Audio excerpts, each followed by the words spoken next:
Finally guys আমিও start করেই ফেললাম। হ্যাঁ, আমিও ভ্লগ স্টার্ট করেই ফেললাম।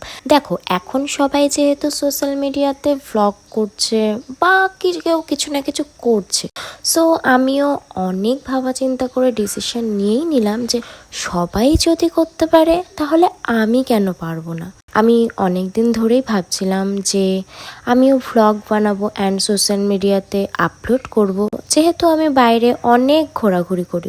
মন শক্ত করে ফাইনালি ভ্লগ স্টার্ট করেই ফেললাম। বাই দ্য ওয়ে, তোমাদের তো আমার নামটাই বলা হলো না। আমার নাম সুস্মিতা।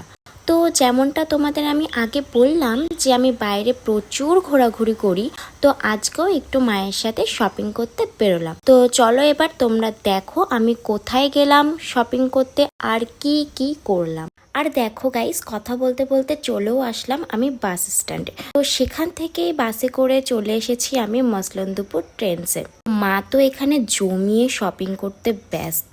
তো আজ বেসিক্যালি আসা মায়েরই জন্য, আমার তেমন কিছু কেনাকাটা করার ছিল না, তাও আমি এখানে টুকটাক কিছু কালেকশন দেখছিলাম।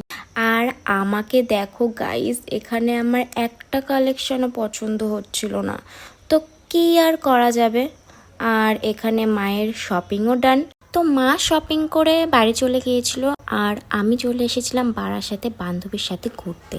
আর এখানে এসে দেখো গাইস, ওয়েদারটা জাস্ট মনে হচ্ছিল এখনই বৃষ্টি চলে আসবে।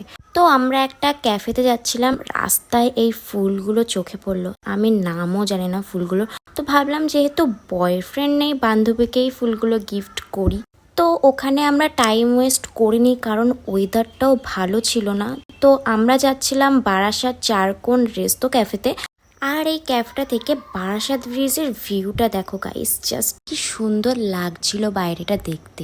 আমরা এখানে অর্ডার করেছিলাম ভার্জিন মইতো আর ক্রিসপি চিকেন। তো খাওয়া দাওয়া করে এখন বাড়ি ফেরার পালা। লাস্টে আলু কাবলি খেয়ে ট্রেন ধরে বাড়ি চলে